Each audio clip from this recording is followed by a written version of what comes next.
Hello friends, मैं सुधीर स्वागत करता हूं आप सभी का आपके अपने चैनल स्कोर मैक्स पे। और आज हम डिस्कस करेंगे आपकी IBO 5 की यूनिट 3 जिसका नाम है इनलैंड ट्रांसपोर्ट इन ओवरसीज ट्रेड लॉजिस्टिक्स। तो जब भी हम ट्रेड करते हैं, एक्सपोर्ट करते हैं, इंपोर्ट करते हैं, वहाँ पर हमें किसी न किसी मोड ऑफ ट्रांसपोर्ट की नीड होती है। तो उसी चीज़ के बारे में हम इस चैप्टर में डिस्कस करेंगे। तो सबसे पहले आता है आपका रोड ट्रांसपोर्ट। तो इंडिया के अंदर जो हमारा रोड ट्रांसपोर्ट है उसकी टोटल लेंथ है 3.32 मिलियन किलोमीटर। अब हमारा जो रोड ट्रांसपोर्ट को हम कह सकते हैं उसका जो हमने सिस्टम बना रखा है वो नॉर्मली हम 5 तरह से हमने उसे डिवाइड किया है। एक होता है आपका नेशनल हाईवे, दूसरा आपका स्टेट हाईवे, तीसरा होता है आपका मेजर डिस्ट्रिक्ट रोड्स, उसके बाद आपका अदर डिस्ट्रिक्ट रोड्स और लास्ट में होते हैं आपके रूरल रोड्स। एक तरह से हमने इनको सिस्टम वाइज पार्टीशन कर रखा है। जो आपके सबसे मेन हाईवेज होते हैं, मेन रोड्स होते हैं, या जो कह सकते हैं सबसे इंपॉर्टेंस रोल प्ले करते हैं किसी भी एक्सपोर्ट को या कार्गो को एक जगह से दूसरी जगह पहुंचाने में, वो आपके नेशनल हाईवेज होते हैं। फिर आपके स्टेट हाईवे होते हैं, फिर मेजर मेजर डिस्ट्रिक्ट रोड्स, फिर अदर डिस्ट्रिक्ट रोड्स और फिर रूरल रोड्स। अब इनका जो कह सकते हैं जो इनका मेंटेनेंस का काम होता है वो NHAI आपकी एक बॉडी है, आपकी ऑर्गेनाइजेशन है, जिसको बनाया गया था 1988 में for the development of national highway. क्योंकि जब नेशनल हाईवे हैं आपके पास तो आपको उन्हें और भी डेवलप भी करना है, उनकी मेंटेनेंस भी करनी है। तो इन सभी कामों के लिए 1988 में national highway authority of India को बनाया गया था। The task of development and maintenance of NH vested with central government. The task and development and maintenance of other roads is in the responsibility of state government. अब आपके जो national highway हैं उनका कह सकते हैं मेंटेनेंस, उनका development, repayment सब कुछ वो करता है NHAI। मतलब और ये किसके अंडर काम करता है? ये करता है आपका सेंट्रल गवर्नमेंट के अंदर। मतलब आपका जो नेशनल हाईवे है उसका डेवलपमेंट, उसका मेंटेनेंस का काम सारा का सारा सेंट्रल गवर्नमेंट करती है। लेकिन अगर इसके बाद कोई भी स्टेट हाईवे है या डिस्ट्रिक्ट रोड्स हैं, अदर डिस्ट्रिक्ट रोड्स हैं, डिस्ट्रिक्ट या रूरल रोड्स हैं, मतलब नेशनल हाईवे को छोड़े कोई भी रोड्स हैं, तो उनकी मेंटेनेंस की रिस्पॉन्सिबिलिटी, डेवलपमेंट की रिस्पॉन्सिबिलिटी वो होती है आपकी स्टेट गवर्नमेंट के पास। अब transport in movement of export and import cargo. तो हमारे क्या बेनिफिट्स होते हैं, क्यों यूज़ करते हैं हम मोड ऑफ ट्रांसपोर्ट में कह सकते हैं रोड ट्रांसपोर्ट को? ये सबसे पहली फैसिलिटी होती है डोर टू डोर सर्विस। जब हम बाय ट्रांसपोर्ट यूज़ करते हैं रोड का तो उसके थ्रू हम अपने प्रोडक्ट को, अपने कार्गो को डोर टू डोर सर्विस तक पहुंचा सकते हैं। मतलब मैन्युफैक्चर से लेकर कस्टमर तक उस प्रोडक्ट को इजीली पहुंचाया जा सकता है। दूसरा है service rendered has personalisation component. अब इसके अंदर आपकी जो सर्विसेज होती हैं वो पर्सनलाइज्ड होती हैं, आप बेटर वे में काम कर पाते हैं कंपैरिजन टू अदर किसी और मेथड के मुकाबले। तीसरा है आपका ये स्पीडियर होता है अदर किसी भी ट्रांसपोर्ट की। अगर आप वाटर ट्रांसपोर्ट की बात करें, किसी और भी ट्रांसपोर्ट की बात करें, तो उनके कंपैरिजन जो आपका रोड ट्रांसपोर्ट है कम टाइम में आपकी डिलीवरी को कंप्लीट करता है। आपका जो रिलायबल होता है, आपका जो ट्रस्टी होता है, वो भी आपका रोड ट्रांसपोर्ट ज़्यादा होता है कंपैरिजन टू एयर ट्रांसपोर्ट या मल्टी मॉडल ट्रांसपोर्ट, या फिर अगर आप सी ट्रांसपोर्ट की बात करें तो। और इसमें जो आपके पैकिंग नॉर्म्स होते हैं या मैन्युफैक्चरिंग नॉर्म्स होते हैं, जितने भी रूल्स चाहे कार्गो के रूल्स हैं, तो अगर आप किसी भी चीज़ को बाय रोड ट्रांसपोर्ट करते हैं, बाय रोड एक जगह से दूसरी जगह लेके जाते हैं, तो उनके जो नॉर्म्स होते हैं, रूल्स रेगुलेशंस होते हैं, वो कम होते हैं कंपैरिजन टू सी ट्रांसपोर्ट या फिर कह सकते हैं आप एयर ट्रांसपोर्ट के कंपैरिजन। लेकिन इसके साथ ही कुछ ना कुछ लिमिटेशंस भी हैं, क्योंकि जब किसी भी चीज़ के कोई एडवांटेज होते हैं तो लिमिटेशंस भी होती हैं। तो पहली एडवांटेज जो लिमिटेशंस है इसकी, मोस्टली सिंगल रोड विड्थ। कि हमारी कंट्री में जो रोड्स हैं, नेशनल हाईवेज़ हैं, उनकी जो विड्थ है वो बहुत पतली है। वो कह सकते हैं नॉर्मली सिंगल रोड है हमारे पास। हम एक सिंगल रोड पे मैक्सिमम एक या दो व्हीकल चल सकते हैं एक साथ, एक या दो ट्रांसपोर्ट आप या ट्रक्स का यूज़ करते हैं एक साथ। लेकिन अगर हमारे पास ज़्यादा लाइंस के रोड हों तो वहाँ पर हम ज़्यादा व्हीकल्स को एक एक टाइम पर एक साथ कैरी कर सकते हैं, वहाँ पर उन्हें यूज़ कर सकते हैं। दूसरा आपका ब्रिस्क ड्राइविंग। अब हमारी इंडिया में जो ड्राइविंग है वो कह सकते हैं बहुत रेस्टलेस है। इसके रिलेटेड जो भी रूल्स है, रेगुलेशंस है, इतने ज़्यादा फॉलो नहीं किए जाते। तो वहाँ पे भी कहीं ना कहीं जो कह सकते हैं रिस्क होता है आपके डैमेज का या आपके लॉस का, वो बढ़ जाता है। नेक्स्ट आपका पुअर मेंटेन्ड। जो रोड्स है हमारे पास, उनकी जो मेंटेनेंस है वो कह सकते हैं बहुत ही ख़राब है। मैक्सिमम आप देखें गड्ढे हैं या कहीं सड़क टूट रखी है, तो उनकी मेंटेनेंस का जो काम है हमारी कंट्री में बहुत ज़्यादा ख़राब है। ये इसकी लिमिटेशंस है रोड ट्रांसपोर्ट की। नेक्स्ट है हाई ऑपरेशनल कॉस्ट। अब इसकी जो कॉस्ट आती है ऑपरेशन की, एक्सपोर्ट इंपोर्ट या कह सकते हैं किसी प्रोडक्ट को दूसरी जगह पर ट्रांसफ़र करने के लिए जो हम यूज़ करते हैं इस ट्रांसपोर्ट को, तो उसकी कॉस्ट होती है वो सी ट्रांसपोर्ट के कंपैरिजन या एयर ट्रांसपोर्ट के कंपैरिजन ज़्यादा होती है। नेक्स्ट है culvert narrow bridge reduce speeds. अब आपके पास जो नैरो ब्रिज हैं या आपके जो कलवर्ट्स हैं वो आपकी स्पीड्स को कम कर देते हैं, क्योंकि जब भी आप किसी नैरो ब्रिज पे जाएंगे तो वहाँ पर सिर्फ इतना स्पेस होता है कि एक या दो गाड़ी एक साथ निकल सकें या एक या दो आपके जो व्हीकल हैं वो निकल सकते हैं। तो वहाँ पर आपको स्पीड कम करनी पड़ती है, और जब आप स्पीड कम करोगे तो आपका कहीं ना कहीं जो ट्रांसपोर्ट का टाइम होता है वो बढ़ जाता है। नेक्स्ट है lack of direction of science and traffic science. मतलब जो आपके डायरेक्शन साइंस होते हैं और जो ट्रैफिक साइंस होते हैं उनकी बहुत ज़्यादा कमी है हमारे इंडियन रोड्स पे। कहीं भी रोड्स पर कोई जो साइन होते हैं बहुत कम लगे होते हैं डायरेक्शन से रिलेटेड, या चाहे वो ट्रैफिक सिग्नल से रिलेटेड हो। तो ये एक तरह से कह सकते हैं हमारे जो ट्रांसपोर्ट होते हैं, ट्रांसपोर्टर्स हो जाते हैं, मिसगाइड हो जाते हैं कई बार इनके ना होने की वजह से। नेक्स्ट आपका ट्रैफिक सेफ्टी हैज़ार्ड्स। अब जो ट्रैफिक सेफ्टी है उसका हैज़ार्ड्स कह सकते हैं, क्योंकि जितना ट्रैफिक बढ़ता है कहीं ना कहीं रिस्क भी आपका बढ़ता है, और उस कंडीशन में कह सकते हैं एक्सीडेंट होने के भी चांस बढ़ जाते हैं। नेक्स्ट है detention of commercial vehicles at check post cost delay. अब आपके जितने भी चेक पोस्ट है कमर्शियल व्हीकल्स को हर जगह चेक किया जाता है, उनको वेरीफाई किया जाता है, उनके प्रोडक्ट्स को देखते हैं, इंस्पेक्शन करते हैं। तो इसकी वजह से आपकी जो डिलीवरी टाइम होती है कहीं ना कहीं डिले हो जाती है, बढ़ जाती है। नेक्स्ट है random and frequent stop overs of vehicles.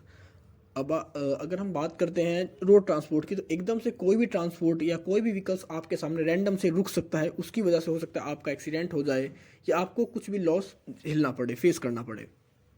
तो वो भी इसका रिस्क है, क्या लिमिटेशंस हैं। नेक्स्ट है पेमेंट एंड शोल्डर पार्किंग। अब इनकी जो कह सकते हैं पार्किंग का स्पेस होता है, जो पार्किंग फैसिलिटी होती है कहीं भी, वो प्रॉपर नहीं है हमारे पास, तो वो भी एक तरह से लिमिटेशन है इसकी।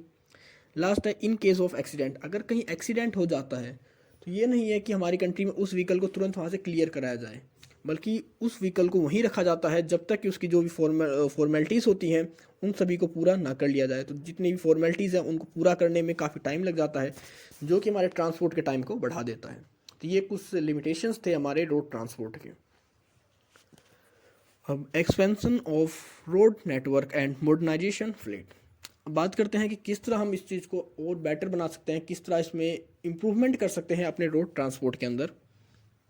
तो सबसे पहले बिल्डिंग न्यू ब्रिज। हमें न्यू ब्रिज को डेवलप करना होगा, नए ब्रिज बनाने होंगे, जिसके थ्रू हमारा जो ट्रांसपोर्ट का काम होता है, जो हमारा वॉल्यूम होता है ट्रैफिक का, उसको हम डिवाइड कर सकें, उसको जो बर्डन है रोड्स पे उसको कम कर सकें। नेक्स्ट है reconstruction of distressed weak and broken bridge. मतलब जो हमारे वीक हैं या टूटे हुए ब्रिज हैं उनको दोबारा बनाया जाए। नेक्स्ट पार्ट है आपका 4 लेन ऑफ नेशनल हाईवे। अब आपकी जो नेशनल हाईवेज हैं उनको 4 लेन का बनाया जाए, जो कि अभी हमारे पास सिंगल या डबल लाइन के हमारे पास मैक्सिमम है। नेक्स्ट है construction bypass for channelising of traffic. अब आपके जो बाईपास होते हैं उनको ज़्यादा से ज़्यादा बनाया जाए, जिसके थ्रू आपका जो ट्रैफिक है उनको चैनलाइज कर सकें, उनको एक दूसरे से अलग कर सकें, उनका कह सकते हैं जो ट्रैफिक होता है वो कम कर सकें। Construction of Subway for pedestrian. अब जो पैदल चलने वाले लोग हैं उनकी फैसिलिटी के लिए आप सबवे बना सकते हैं, सबवे बनाए जाने चाहिए, जिसके थ्रू कि आपके जो ट्रांसपोर्ट है या आपके जो व्हीकल्स है वो उन पेडेस्ट्रियन जो भी आपके एम्प्लॉयज़ हैं, पेडेस्ट्रियन जो भी पीपल्स हैं उनको डिस्टर्ब ना करे। नेक्स्ट आपका ongoing maintenance of existing roads. और आपके जितने भी एग्जिस्टिंग रोड्स हैं उनकी मेंटेनेंस प्रॉपर होनी चाहिए, टाइम पर होनी चाहिए, क्योंकि जब मेंटेनेंस होगी तभी वो इन फ्यूचर लॉन्ग टाइम तक काम कर पाएंगे। नेक्स्ट आपका private sector participation for technical expertise and investment. आपके जो प्राइवेट सेक्टर्स हैं उन्हें इनवाइट किया जाना चाहिए, उन्हें एनकरेज करना चाहिए कि वो आपको टेक्निकल एक्सपर्टाइज हेल्प प्रोवाइड करें और आपके इस ट्रेड रोड्स के लिए या कह सकते हैं नेशनल हाईवेज़ के लिए इन्वेस्टमेंट करें। जैसी हमारी बहुत सारी पॉलिसीज़ है गवर्नमेंट की, जैसे कोई भी अगर NH बनता है, नेशनल हाईवे बनता है, तो वहाँ पर उन्हें लीज़ के लिए कुछ टाइम के लिए दे दिया जाता है उन प्राइवेट इन्वेस्टर्स को कि अगर आप इन्वेस्ट करते हैं, इस रोड को डेवलप करते हैं, तो ये रोड आपको कुछ साल के लिए लीज़ पे दे दिया जाएगा। उसके अंदर की जितना भी आपकी टोल टैक्स की अर्निंग होती है वो उनकी होती है। तो ये कुछ ऐसी पॉलिसीज़ हैं जिसे बनाया गया है प्राइवेट इन्वेस्टर्स को मोटिवेट करने के लिए, एनकरेज करने के लिए। नेक्स्ट आपका व्हीकल फ्लीट मॉडर्नाइजेशंस। अब आपके जो फ्लीट होते हैं व्हीकल्स के उनको मॉडर्न किया जाना चाहिए। आपके जो पहले 2 या 6 एक्सल या ट्रक थे, या फिर कह सकते हैं जो आपके जो टायर्स हुआ करते, व्हील्स हुआ करते, उनको बदल कर वहाँ पर मल्टी एक्सल और मल्टी व्हील यूज़ करने चाहिए ट्रक्स के अंदर, क्योंकि जितना ज़्यादा आप व्हील्स यूज़ करोगे किसी भी ट्रांसपोर्ट के अंदर, उसका जो बर्डन होता है रोड के ऊपर वो अलग अलग ज़्यादा से ज़्यादा बढ़ जाता है टायर्स के रूप में, क्योंकि अगर किसी ट्रक में सिर्फ 4 टायर हैं, 4 एक्सल है, तो उसका टोटल बर्डन जो होता है उन 4 टायरों के ऊपर होता है। वो टायर कहीं ना कहीं हमारे रोड को इफेक्ट करते हैं। लेकिन अगर वही बर्डन वहाँ पर 10 टायर्स हम यूज़ कर लें, 10 एक्सल्स यूज़ कर लें, 10 व्हील्स यूज़ कर लें, तो वहाँ पर जो उसका प्रेशर होता है या जो बर्डन होता है वो 10 पार्ट में डिवाइड हो जाता है। इन चीज़ों को हमें यूज़ करना चाहिए, या इनका यूज़ कर हम अपने रोड नेटवर्क को एक्सपेंस कर सकते हैं। अब बात करते हैं रेल ट्रांसपोर्ट के बारे में। तो रेल ट्रांसपोर्ट जो भी हमारे पास इंडिया का जो रेल ट्रांसपोर्ट है, एशिया का सबसे लार्जेस्ट रेल नेटवर्क है हमारे पास, और वर्ल्ड का सेकंड लार्जेस्ट नेटवर्क है। तो इंडियन रेलवे क्या है, एशिया की तो लार्जेस्ट नेटवर्क है हमारे पास, और ओवरऑल वर्ल्ड में सेकंड लार्जेस्ट नेटवर्क है आपका रेलवे का। इसके अंदर आपकी अब बात करते हैं फ्राइट ट्रैफिक, मतलब किस तरह आप फ्राइट कह सकते हैं, जो वेजेस होते हैं, आप जो रेंट पे करते हैं या आप जो फीस पे करते हैं ट्रांसपोर्ट के लिए, वो किस बेस पे ली जाती है, किस बेस पे कैलकुलेट की जाती है। तो नॉर्मली हम अगर बात करें कि कितना हम ट्रांसपोर्ट यूज़ करते हैं रेलवे का, तो 90% जो हमारा बल्क कमोडिटी होता है या बल्क कार्गो होता है, उसके लिए हम मैक्सिमम यूज़ करते हैं रेलवे का, क्योंकि रेलवे एक टाइम में बहुत ज़्यादा आपकी कमोडिटी को, आपके प्रोडक्ट को एक जगह से दूसरी जगह तक पहुंचा सकती है। अब इसका जो हम ट्रैफिक कैलकुलेट करते हैं, वो पहला तो होता है, आप अगर बल्क कमोडिटी कर रहे हैं, एक्सपोर्ट, इंपोर्ट या ट्रांसपोर्ट, इसके अंदर नॉर्मली आपके कोयल्स आ जाते हैं, फर्टिलाइजर्स आ जाती हैं, या कह सकते हैं आपके फूड ग्रेन्स हो गए, एडिबल सॉल्ट हो गए, तो ये सब आपके हो जाते हैं। तो इनके हिसाब से कुछ हमने स्लैब्स बना रखे हैं, और उन स्लैब्स के हिसाब से ही हम उनके ऊपर जो टैक्स होते हैं या उनका जो कह सकते हैं फेयर होता है उसे कैलकुलेट करते हैं। दूसरा होता है आपका जनरल या अदर गुड्स कह सकते हैं। इसके अंदर आप या तो semi furnished goods, processed goods या फिनिश्ड आइटम्स को एक से जगह से दूसरी जगह पर ट्रांसफ़र करते हैं, एक्सपोर्ट करते हैं या इंपोर्ट करते हैं। नेक्स्ट होता है आपका कंटेनराइज्ड गुड्स। इसके अंदर आप अपने प्रोडक्ट्स को कंटेनर्स का यूज़ कर कर एक जगह से दूसरी जगह तक पहुंचाते हैं। तो इसके अंदर भी अब 2 पार्ट हैं, एक होता है आपका डोमेस्टिक कंटेनर और दूसरा होता है आईएसओ कंटेनर। अब अगर हम बात करते हैं डोमेस्टिक कंटेनर की, तो इसके अंदर जिसका कार्गो का वेट होता है, कंटेनर का जो वेट होता है, वो 4.5 से 5 टन के बीच में होता है। और अगर हम बात करते हैं आईएसओ कंटेनर के बाद में, तो ये एक तरह का आपका मल्टी मॉडल ट्रांसपोर्ट होता है। इसके अंदर कई तरह के ट्रांसपोर्ट को यूज़ किया जाता है आपके प्रोडक्ट्स को एक जगह से दूसरी जगह तक पहुंचाने के लिए। Export import traffic.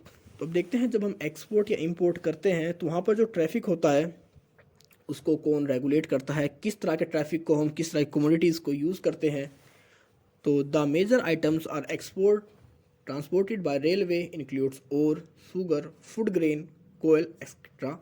ये तो सारे वो आइटम्स हैं जिनको हम एक्सपोर्ट करते हैं। और इंपोर्टेड में देखते हैं, imported items like fertilisers, edible oils, news prints and are transported by railway from gateway ports to hinterland. तो ये कुछ आइटम्स हैं जिनका हम इंपोर्ट करते हैं। तो the government of India set up Concor container corporation of India limited in 1988 as PSU, मतलब private sector units under ministry of railway to improve freight services. आपके 1988 में इसको बनाया गया था, इसका सेटअप किया गया था गवर्नमेंट ऑफ इंडिया के थ्रू, जिसके थ्रू की वो जो फ्राइट सर्विसेज थी उनको इम्प्रूव करना चाहते थे रेलवे की। Conquer has set up CFS and ICD eight several ports. तो उन्होंने क्या कर रखा है कि जैसे आपके जो कंटेनर्स होते हैं उनके लिए इन्होंने बहुत सारे पोर्ट्स या जो स्टेशंस होते हैं या डिपोज होते हैं उनको डेवलप कर रखा है इंडिया के अलग अलग पार्ट्स में, जहाँ से आप इन चीज़ों की लोडिंग और डिलोडिंग ईजिली कर सकते हैं अपने रेल ट्रांसपोर्ट पर।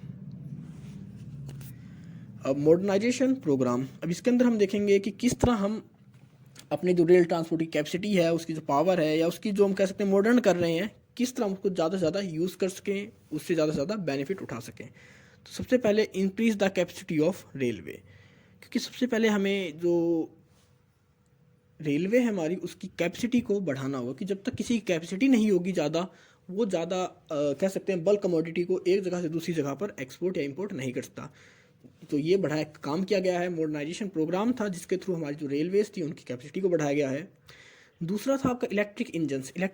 इससे पहले हमारे पास डीजल इंजन हुआ करते या कह सकते हैं हम कोयल इंजन हुआ करते, तो उनकी इतनी कैपेसिटी, उनके अंदर इतनी पावर नहीं थी कि वो ज़्यादा वर्कलोड को खींच सकें। लेकिन अब जब से हमारे इलेक्ट्रिक इंजन्स आए हैं, इनकी जो पावर्स होती है वो कंपैरिजन या कोयल या डीजल इंजन के कंपैरिजन काफ़ी ज़्यादा होती है। तो इसकी वजह से ज़्यादा क्वांटिटी को एक साथ एक जगह से दूसरी जगह तक पहुंचा सकते हैं, शिफ्ट कर सकते हैं। नेक्स्ट आपका इलेक्ट्रिफिकेशन ऑफ रूट्स अब जब आपके इलेक्ट्रिक इंजन्स आ गए हैं तो आपके उन रूट्स का भी इलेक्ट्रिफिकेशन किया गया।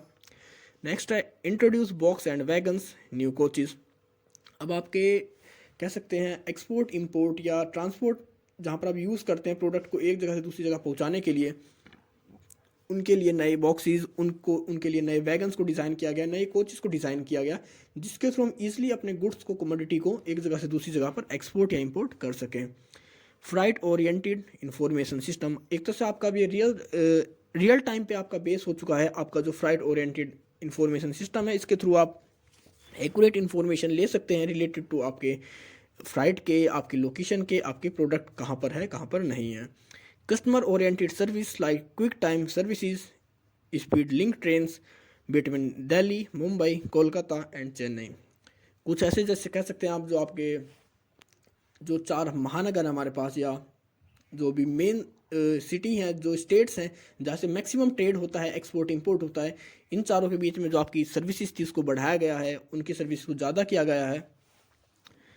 तो ये थे आपके Delhi, Mumbai, Kolkata and Chennai. Linear special for movement of containers between ports and ICDs. अब आपके जो लीनियर स्पेशल ट्रेन्स थी या जो फैसिलिटीज़ थी उसको चालू किया गया, उस मूवमेंट को बढ़ाया गया कंटेनर्स की बिटवीन पोर्ट्स एंड आईसीडी के थ्रू। मतलब पोर्ट वहाँ पर है, जब पोर्ट कोई प्रोडक्ट हमारे पोर्ट पर उतरता है उसके बाद वो आईसीडी तक पहुँचने के लिए वहाँ पर स्पेशल फैसिलिटीज़ को प्रोवाइड किया जाने लगा। Encourage private investors for invest in railway, आपके प्राइवेट इन्वेस्टर्स को एनकरेज किया गया। अगर आप एग्जांपल देखें आज के टाइम पे तो आपकी जो तेजस ट्रेन है एक तरह का इसी तरह का वो एग्जांपल है कि क्या एक तरह से प्राइवेट इन्वेस्टर्स को अब वो ट्रेन लीज पर दी जा रही है, या कुछ टाइम बाद कह सकते हैं हर फील्ड में इन चीज़ों को एनकरेज किया जा रहा है, क्योंकि हमारी गवर्नमेंट के पास इतना इन्वेस्टमेंट नहीं है कि वो हर चीज़ को प्रॉपर वे में कर पाए। तो इसीलिए वो प्राइवेट इन्वेस्टर्स को इन्वाइट करती है उसमें इन्वेस्ट करने के लिए अपनी पॉलिसीज़ के थ्रू।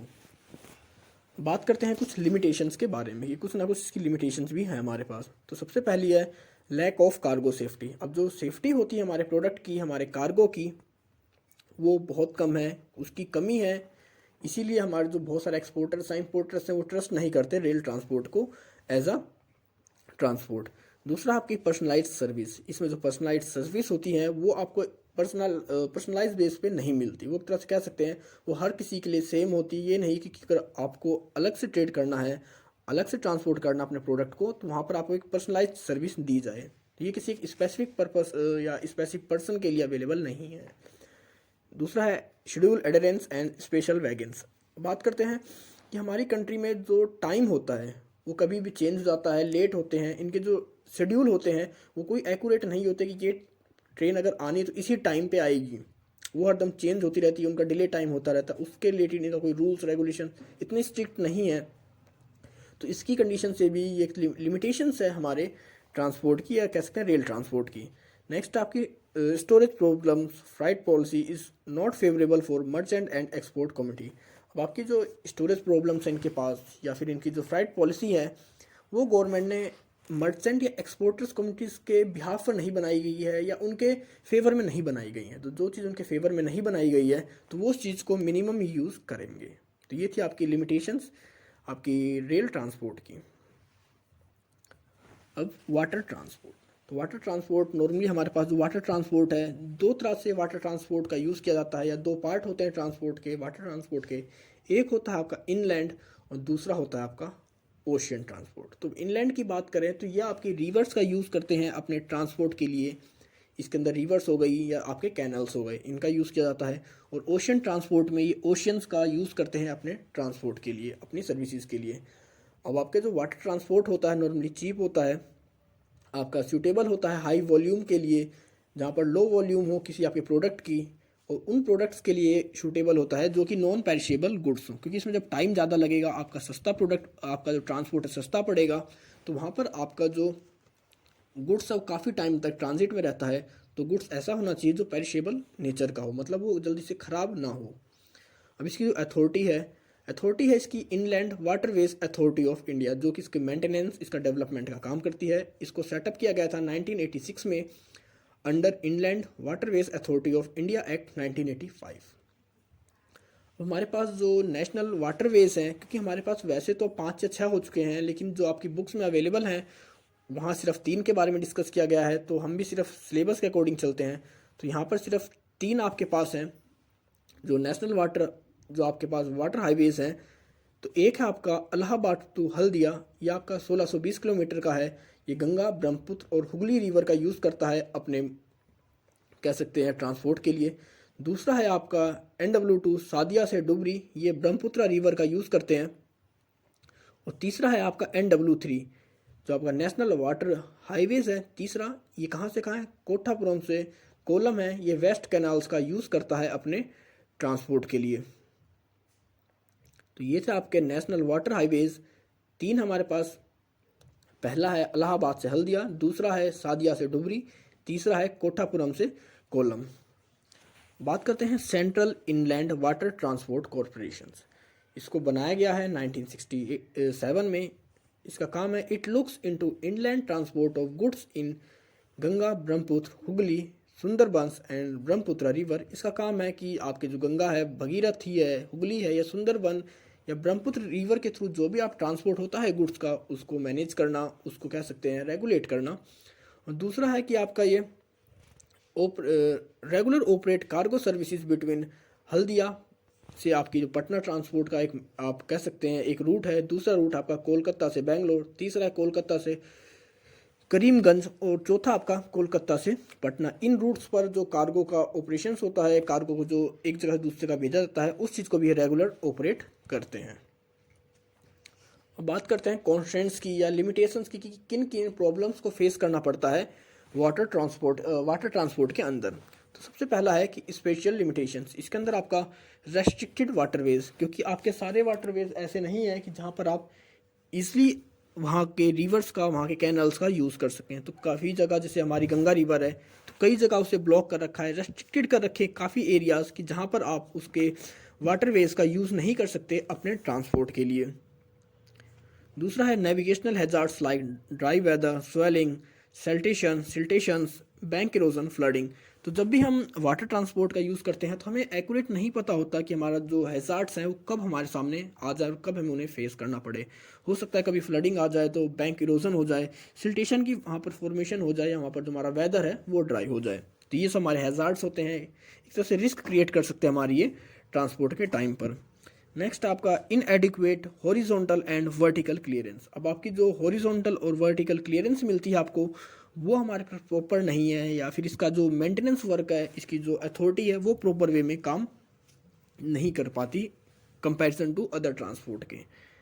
लास्ट आपका लैक ऑफ इंफ्रास्ट्रक्चरल फैसिलिटीज़। अब हमारे पास जो इंफ्रास्ट्रक्चर होना चाहिए इस ट्रांसपोर्ट के लिए, उसकी कमी है कहीं ना कहीं हमारे पास, रूल्स की, रेगुलेशंस की, या कह सकते हैं जो इक्विपमेंट्स हैं इनके लिए, या जो कह सकते हैं फैसिलिटी हो सकता है आपकी विड्थ बढ़ानी पड़े रिवर्स की, या उनकी जो गहराई होनी चाहिए इस ट्रांसपोर्ट को यूज़ करने के लिए, वो हमारे पास प्रॉपर नहीं है इंफ्रास्ट्रक्चर के रूप में। तो ये थे आपकी constraints faced by the inland water transport. बात करते हैं एयर ट्रांसपोर्ट की। Through a speed is advantage with air transport, it is selectively used when the shipment time is less और फॉर हाई वैल्यू और पेरिशेबल गुड्स। तो normally आपके air transport को तब यूज़ किया जाता है जब आपकी जो शिपमेंट का टाइम हो वो कम हो, या आपके प्रोडक्ट की जो वैल्यू हो वो बहुत ज़्यादा हो, या फिर आपका जो गुड्स है वो पेरिशेबल नेचर का हो। तो इन कंडीशंस में हम एयर ट्रांसपोर्ट को यूज़ करते हैं, जिसकी जो मेन एडवांटेज वही है, इसकी मेन एडवांटेज इसकी स्पीड है। अब ऑर्गेनाइजेशन ऑफ एयर ट्रांसपोर्ट, तो इसका कौन इसको रेगुलेट करता है उसके बारे में। The task of development, expansion and regulation of air transport and civil aviation rest with the ministry of civil aviation and tourism. तो जो भी हमारा काम है डेवलपमेंट का, एक्सपेंशन का या रेगुलेशन का, उसको कौन करता है, हमारा मिनिस्ट्री ऑफ सिविल एविएशन इस चीज़ को करती है। It also entitle the development of airports, air traffic services, carriage of goods by goods and passenger by air. और ये और भी काम करते हैं, जैसे एयरपोर्ट्स को डेवलप करना, एयर ट्रैफिक सर्विस प्रोवाइड करना, कैरिज ऑफ गुड्स की सर्विस प्रोवाइड करना, और पैसेंजर्स की सर्विस प्रोवाइड करना, या पैसेंजर्स को सर्विस प्रोवाइड करना। तो ये सारे काम भी आपकी ये कह सकते हैं मिनिस्ट्री करती है। अब जो सिविल एविएशन है ये नॉर्मली 3 पार्ट में काम करता है, 3 तरह की एंटिटीज़ हैं इसकी स्ट्रक्चरल। पहली इसकी ऑपरेशनल, दूसरी है इंफ्रास्ट्रक्चरल, तीसरी है रेगुलेटरी। अब ऑपरेशनल में है कि वो एयरलाइंस हैं या वो एंटिटीज़ हैं जो कि यहाँ पर अपनी सर्विसेज प्रोवाइड करती हैं, जहाँ आपकी एयर इंडिया है, इंडियन एयरलाइंस है या पवन हंस कह सकते हैं, ये कुछ ऐसी एयरलाइंस है, कुछ ऐसी अथॉरिटीज़ हैं जो कि सर्विस प्रोवाइड करती हैं कस्टमर्स को, या कह सकते हैं हमारे एक्सपोर्टर इंपोर्टर्स को या एयर पैसेंजर्स को। दूसरा होता है इंफ्रास्ट्रक्चर। अब इनका काम होता है कि किस तरह आपके एक्सपोर्ट या जो आपका जो आप एयर ट्रांसपोर्ट यूज़ कर रहे हैं उसको जो मैनेज करना, उसके लिए जो भी इंफ्रास्ट्रक्चर होता है उसे डेवलप करना, उसके मैनेजमेंट के लिए रिस्पॉन्सिबल होना, ये सारे काम इसके अंदर आते हैं। इनको जो मैनेज करता है वो अथॉरिटी है एयरपोर्ट अथॉरिटी ऑफ इंडिया, मतलब AAI। ये अथॉरिटी नॉर्मली आपके इंफ्रास्ट्रक्चर जो होता है आपके एयर ट्रांसपोर्ट से रिलेटेड उसको मैनेज करता है और उसके लिए रिस्पॉन्सिबल होता है। लास्ट इसका होता है इंस्ट्रक्शनल एंटिटी होती है रेगुलेटरी। रेगुलेटरी के अंदर आपका जो directorate general of civil aviation होता है, ये रिस्पॉन्सिबल होता है, कैसे एक रेगुलेटरी बॉडी होती है for the registration of aircraft and grants of certificate for where aircraft. मतलब अगर आप कोई एयरक्राफ्ट हम यूज़ करना चाहते हैं, किसी पोर्ट का एयरपोर्ट का यूज़ करना चाहते हैं, हम सर्विस प्रोवाइड करना चाहते हैं, तो उसके लिए हमें पहले अपने आप को रजिस्टर कराना पड़ेगा, एक सर्टिफिकेट लेना पड़ेगा, उसके बाद ही हम उस चीज़ को कर सकते हैं। तो जो रेगुलेशन का काम होता है, रेगुलेटरी वर्क होता है, आपका directorate general of civil aviation करते हैं। इंफ्रास्ट्रक्चरल वर्क जो होता है वो एयरपोर्ट अथॉरिटी ऑफ इंडिया करती है। और जो आपके ऑपरेशनल वर्क होते हैं, आपके जितने भी प्राइवेट कह सकते हैं मेंबर्स, चाहे वो एयर इंडिया हो, इंडियन एयरलाइंस हो या पवन हंस हो, वो सब करते हैं। अब आपका जो एयर सर्विसेज है इसके बारे में देखते हैं। The major domestic carrier in India is Indian Airlines. आपकी जो इंडियन एयरलाइंस इंडिया में सबसे बड़ी मात्रा में है, सबसे जो कह सकते हैं मेजर डोमेस्टिक कैरियर है, वो आपका इंडियन एयरलाइंस है। It has 57 domestic stations and bases in neighbouring countries. इसके 57 डोमेस्टिक स्टेशंस हैं और इसके जो बेस हैं वो अलग अलग हमारी जितनी भी नेबर कंट्रीज़ हैं, हर कंट्रीज़ में इसका बेस है खुद का।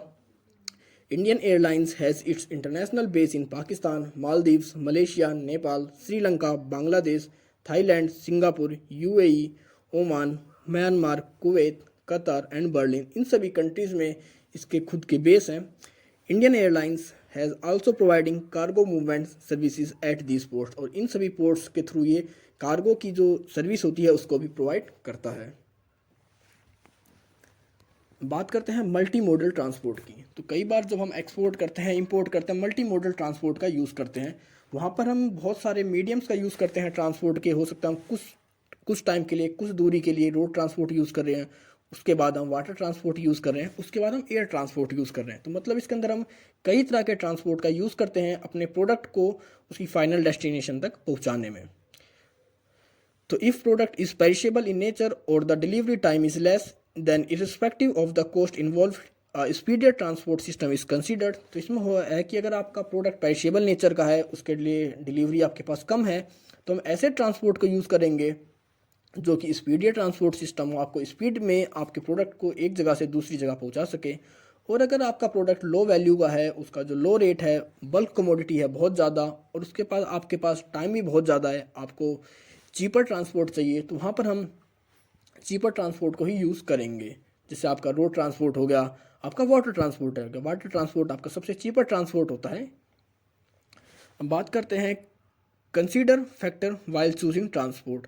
तो जब भी हम ट्रांसपोर्ट को चूज़ करते हैं, वहाँ पर हमारे पास कौन कौन से फैक्टर्स होते हैं, किन किन चीज़ों को ध्यान रखते हैं किसी भी ट्रांसपोर्ट को चूज़ करने से पहले। तो सबसे पहला देखते हैं हम nature and value of commodity, कि हमारी जो कमोडिटी है उसका नेचर क्या है, उसकी वैल्यू क्या है।